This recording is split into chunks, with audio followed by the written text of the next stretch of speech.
Orphaned at age 3, Edgar Allan Poe was raised by a wealthy Virginian family and received a good formal education. Poe's drinking and gambling debts in college, however, caused the Allans, his adoptive family, to withdraw both moral and financial support. Poe eventually settled with an aunt in Baltimore and shortly after married his 13-year-old cousin Virginia, who reportedly resembled many of Poe's tragic heroines in his stories. Poe wrote many collections of short stories and poetry, and as a newspaper editor had the knowledge and means to publish all of his works. Despite his success, he continually suffered from depression, including the premature death of Virginia. It is uncertain exactly how Poe died at the age of 40, but with his penchant for holding debts and frequent drinking episodes, it is likely stress and alcohol that led to the mysterious writer's mysterious death. Poe's work is full of Gothic elements, dark settings, melodramatic plots, and eccentric, even grotesque characters. His characters wrestle with dark, mysterious pasts, hideous crimes, and many have mental breakdowns, much like the unstable author himself. As for context, Poe's writing structures are tightly controlled, a complete opposite to his narration. His poetry is lyrical, reliant upon end rhyme and strict rhythmic patterns and cadences throughout each stanza. His mysteries are now the textbook standard for today's mystery and horror writers. Deranged or naive first-person narrators, unreliable characters, prevalent symbolism, and settings structured to enhance a sense of terror. Look out for vibrant, macabre imagery and know the main character will meet a tragic fate. Such is the mastery of Edgar Allan Poe. The Black Cat by Edgar Allan Poe. For the most wild yet most homely narrative which I am about to pen, I neither expect nor solicit belief. Mad indeed would I be to expect it, in a case where my very senses reject their own evidence. Yet mad I am not, and very surely do I not dream. But tomorrow I die, and today I would unburden my soul. My immediate purpose is to place before the world plainly and succinctly and without comment a series of mere household events. In their consequences, these events have terrified, have tortured, and have destroyed me. Yet I will not attempt to expound them. To me, they have presented little but horror. To many, they will seem less terrible than Baroque's. Hereafter, perhaps, some intellect may be found which will reduce my phantasm to the commonplace. Some intellect more calm and more logical and far less excitable than my own, which will perceive in the circumstances I detail with awe nothing more than an ordinary succession of very natural causes and effects. From my infancy, I was noted for the docility and humanity of my disposition. My tenderness of heart was even so conspicuous as to make me the jest of my companions. I was especially fond of animals and was indulged by my parents with a great variety of pets. With these I spent most of my time, and never was so happy as when feeding and caressing them. This peculiarity of character grew with my growth, and in my manhood I derived it from one of my principal sources of pleasure. To those who have cherished an affection for a faithful and sagacious dog, I need hardly be at the trouble of explaining the nature of the intensity of the gratification thus derivable. There is something in the unselfish and self-sacrificing love of a brute, which goes directly to the heart of him who's had frequent occasion to test the paltry friendship and gossamer fidelity of mere man. I married early, and was happy to find in my wife a disposition not uncongenial with my own. Observing my partiality for domestic pets, she lost no opportunity of procuring those of the most agreeable kind. We had birds, goldfish, a fine dog, rabbits, a small monkey, and a cat. The latter was a remarkably large and beautiful animal, entirely black and sagacious to an astonishing degree. In speaking of his intelligence, my wife, who at heart was not a little tinctured with superstition, made frequent allusion to the ancient popular notion, which regarded all black cats as witches in disguise. Not that she was ever serious upon this point, and I mention the matter at all for no better reason than that it happens, just now, to be remembered. Pluto, that was the cat's name, was my favorite pet and playmate. I alone fed him, and he attended me wherever I went about the house. It was even with difficulty that I could prevent him from following me through the streets. Our friendship lasted in this manner for several years, during which my general temperament and character, though the instrumentality of the fiend intemperance, had, and I blush to confess it, experienced a radical alteration for the worse. I grew day by day more moody, more irritable, more regardless of the feelings of others.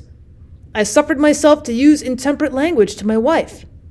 At length I even offered her personal violence. My pets, of course, were made to feel the change in my disposition. I not only neglected but ill-used them. For Pluto, however, I still retained sufficient regard to restrain me from maltreating him, as I made no scruple of maltreating the rabbits, the monkey, or even the dog, when by accident or through affection they came in my way. But my disease grew upon me, for what disease is like alcohol? And at length even Pluto, who was now becoming old and consequently somewhat peevish, even Pluto began to experience the effects of my ill temper. One night, returning home much intoxicated from one of my haunts about town, I fancied that the cat avoided my presence. I seized him, when in his fright at my violence he inflicted a slight wound upon my hand with his teeth. The fury of a demon instantly possessed me. I knew myself no longer. My original soul seemed at once to take its flight from my body, and a more than fiendish malevolence, gin-nurtured, thrilled every fiber of my frame. I took from my waistcoat pocket a penknife, opened it and grasped the poor beast by the throat and deliberately cut one of its eyes from its socket. I blush, I burn, I shudder while I pen the damnable atrocity. When reason returned with the morning, when I had slept off the fumes of the night's debauch, I experienced a sentiment half of horror and half of remorse for the crime of which I had been guilty. But it was, at best, a feeble and unequivocal thing, and the soul remained untouched. I again plunged into excess, and soon drowned in wine all memory of the deed. In the meantime, the cat slowly recovered. The socket of the lost eye presented, it is true, a frightful appearance, but he no longer appeared to suffer any pain. He went about the house as usual, but as might be expected, fled in extreme terror at my approach. I had so much of my old heart left as to be first grieved by this evident dislike on the part of the creature which had once so loved me. But this feeling soon gave place to irritation, and then came, as if to my final and irrevocable overthrow, the spirit of perverseness. Of this spirit philosophy takes no account. Yet I am not more sure that my soul lives than that perverseness is one of the primitive impulses of the human heart, one of the indivisible primary faculties or sentiments which gives direction to the character of man. Who has not 100 times found himself committing a vile or silly action for no other reason than because he knows he should not? Have we not a perpetual inclination in the teeth of our best judgment to violate that which is law, merely because we understand it to be such? The spirit of perverseness, I say, came to my final overthrow. It was this unfathomable longing of the soul to vex itself, to offer violence to its own nature, to do wrong for the wrong's sake only, that urged me to continue and finally to consummate the injury I had inflicted upon the unoffending brute. One morning, in cool blood, I slipped a noose about its neck and I hung it to the limb of a tree. Hung it with the tears streaming from my eyes and with the bitterest remorse at my heart. Hung it because I knew that it loved me, and because I felt it had given me no reason of offense. Hung it because I knew that in doing so I was committing a sin, a deadly sin that so jeopardized my immortal soul as to place it, if such a thing were possible, even beyond the reach of the infinite mercy of the most merciful and most terrible God. On the night of the day in which this cruel deed was done, I was aroused from sleep by the cry of fire. The curtains of my bed were in flames. The whole house was blazing. It was with great difficulty that my wife, a servant, and myself made our escape from the conflagration.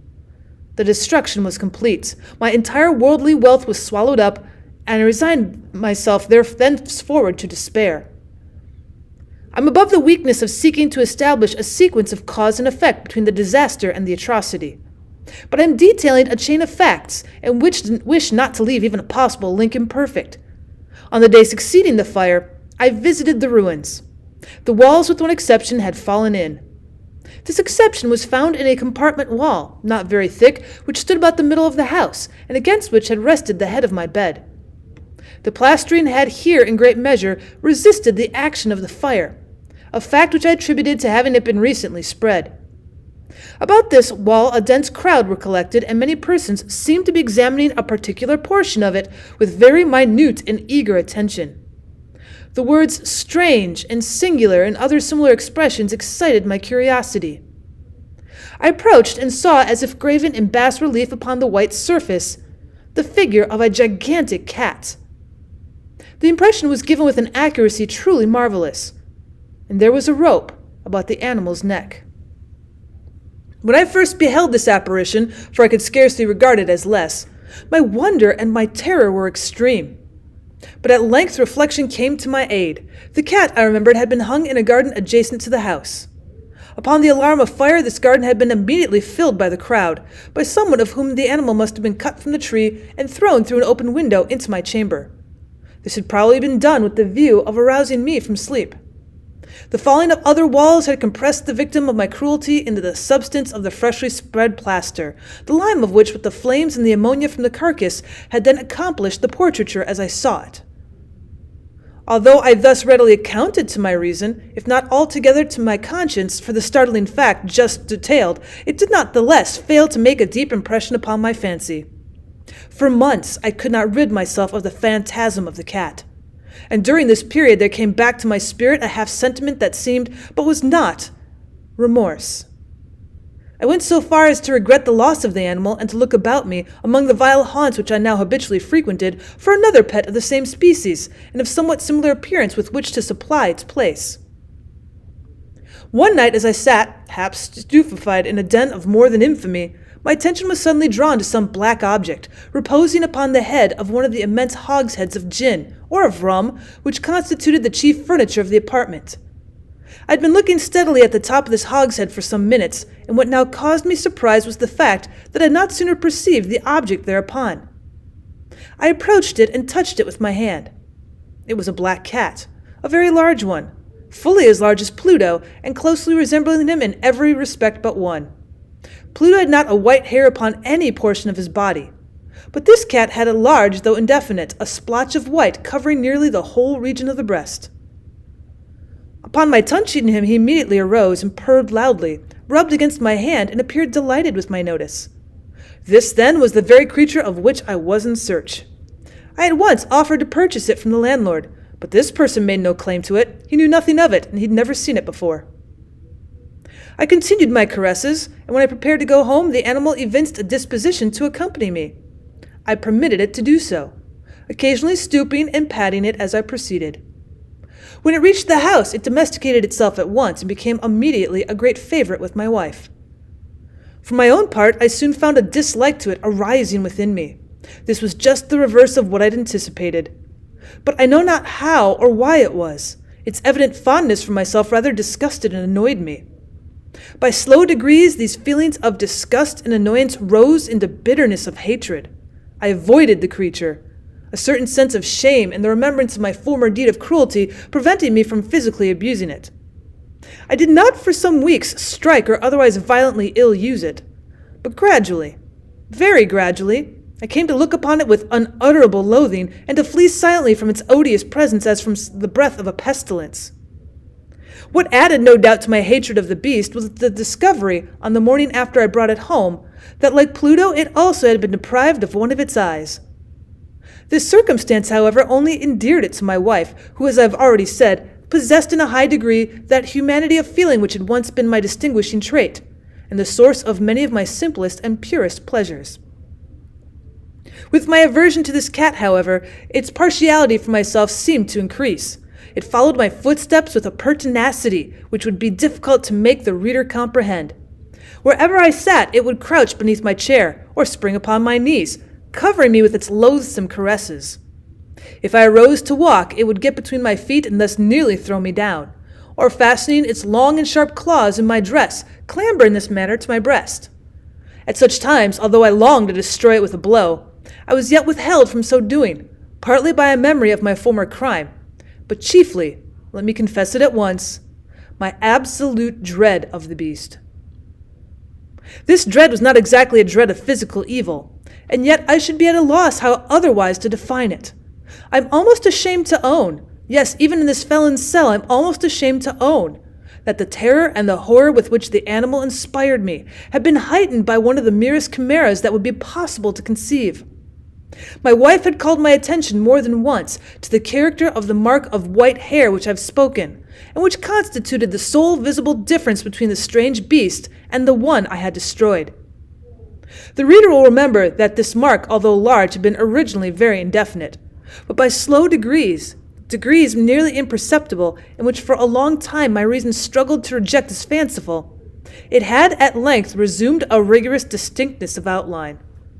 It was now the representation of an object that I shudder to name, and for this above all I loathed and dreaded and would have rid myself of the monster had I dared. It was now, I say, the image of a ghastly thing, of the gallows, O mournful and terrible engine of horror and crime, of agony and death. And now I was indeed wretched beyond the wretchedness of mere humanity, and a brute beast, whose fellow I had contemptuously destroyed, a brute beast to work out for me, a man fashioned in the image of the high God, so much of insufferable woe, alas! Neither by day nor night I knew the blessing of rest any more. During the former, the creature left me no moment alone, and in the latter I started hourly from dreams of unutterable fear to find the hot breath of the thing upon my face, and its vast weight an incarnate nightmare that I had no power to shake off, incumbent internally upon my heart. Beneath the pressure of torments such as these, the feeble remnant of the good within me succumbed. Evil thoughts became my sole intimates, the darkest and most evil of thoughts. The moodiness of my usual temper increased to hatred of all things and of all mankind, while from the sudden, frequent, and ungovernable outbursts of a fury to which I now blindly abandoned myself, my uncomplaining wife, alas, was the most usual and the most patient of sufferers. One day she accompanied me upon some household errand into the cellar of the old building which our poverty compelled us to inhabit. The cat followed me down the steep stairs, and nearly throwing me headlong, exasperated me to madness. Uplifting an axe and forgetting in my wrath the childish dread which I had hitherto stayed my hand, I aimed a blow at the animal, which of course would have proved instantly fatal had it descended as I wished. But this blow was arrested by the hand of my wife. Goaded by the interference into a rage more than demoniacal, I withdrew my arm from her grasp and buried the axe in her brain. She fell dead upon the spot, without a groan. The hideous murder accomplished, I set myself forthwith, and with entire deliberation, to the task of concealing the body. I knew that I could not remove it from the house, either by day or by night, without the risk of being observed by the neighbors. Many projects entered my mind. At one period I thought of cutting the corpse into minute fragments and destroying them by fire. At another I resolved to dig a grave for it in the floor of the cellar. Again, I deliberated about casting it into the well in the yard, about packing it in a box as if merchandise with the usual arrangements, and so getting a porter to take it from the house. Finally, I hit upon what I considered a far better expedient than either of these. I determined to wall it up in the cellar, as the monks of the Middle Ages are recorded to have walled up their victims. For a purpose such as this, the cellar was well adapted. Its walls were loosely constructed and had lately been plastered throughout with a rough plaster, which the dampness of the atmosphere had prevented from hardening. Moreover, in one of the walls was a projection caused by a false chimney or fireplace that had been filled up and made to resemble the rest of the cellar. I made no doubt that I could readily displace the bricks at this point, insert the corpse, and wall the whole up as before, so that no eye could detect anything suspicious. And in this calculation I was not deceived. By means of a crowbar I easily dislodged the bricks, and having carefully deposited the body against the inner wall, I propped it in that position while with little trouble I relaid the whole structure as it originally stood. Having procured mortar, sand, and hair with every possible precaution, I prepared a plaster which could not be distinguished from the old, and with this I very carefully went over the new brickwork. When I had finished, I felt satisfied that was all right. The wall did not present the slightest appearance of having been disturbed. The rubbish on the floor was picked up with the minutest care. I looked around triumphantly and said to myself, "Here at least, then, my labor has not been in vain." My next step was to look for the beast which had been the cause of so much wretchedness, for I had at length firmly resolved to put it to death. Had I been able to meet with it at the moment, there could have been no doubt of its fate. But it appeared that the crafty animal had been alarmed at the violence of my previous anger, and forbore to present itself in my present mood. It is impossible to describe or to imagine the deep and blissful sense of relief which the absence of the detested creature occasioned in my bosom. It did not make its appearance during the night, and thus for one night at least since the introduction into the house, I soundly and tranquilly slept. I slept even with the burden of murder upon my soul. The second and the third day passed, and still my tormentor came not. Once again I breathed as a free man. The monster in terror had fled the premises forever. I should behold it no more. My happiness was supreme. The guilt of my dark deed disturbed me but little. Some few inquiries had been made, but these had been readily answered. Even a search had been instituted, but of course nothing was to be discovered. I looked upon my future felicity as secured.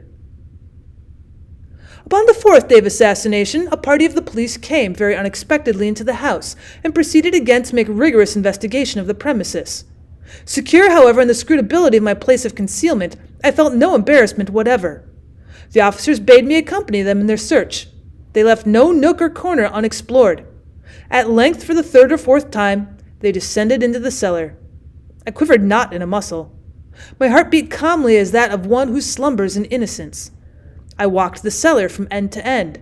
I folded my arms upon my bosom and roamed easily to and fro. The police were thoroughly satisfied and prepared to depart. The glee in my heart was too strong to be restrained. I burned to say but if one word my way of triumph, and rendered doubly sure their assurance of my guiltlessness. "Gentlemen," I said at last, as the party ascended the steps, "I delight to have allayed your suspicions. I wish you all health and a little more courtesy. By the by, gentlemen, this is a very well-constructed house." In the rabid desire to say something easily, I scarcely knew what I uttered at all. "I may say an excellently well-constructed house. These walls— Are you going, gentlemen? These walls are solidly put together, and here through the mere frenzy of bravado I rapped heavily with the cane which I held in my hand upon that very portion of the brickwork behind which stood the corpse of the wife of my bosom. But may God shield and deliver me from the fangs of the arch-fiend. No sooner had the reverberation of my blows sunk into silence than I was answered by a voice from within the tomb, by a cry at first muffled and broken like the sobbing of a child, and then quickly swelling into long and loud and continuous scream, half of horror and half of triumph, such as might have arisen only out of hell, conjointly from the throats of the damned in their agony, and of the demons that exult in the damnation. Of my own thoughts it is folly to speak. Swooning, I staggered to the opposite wall. For one instant the party upon the stairs remained motionless, though extremity of terror and awe. In the next, a dozen stout arms were toiling at the wall. It fell bodily. The corpse, already greatly decayed and clotted with gore, stood erect before the eyes of the spectators. Upon its head, with red extended mouth and solitary eye of fire, sat the hideous beast whose craft had seduced me into murder, and whose informing voice had consigned me to the hangman. I had walled the monster up within the tomb.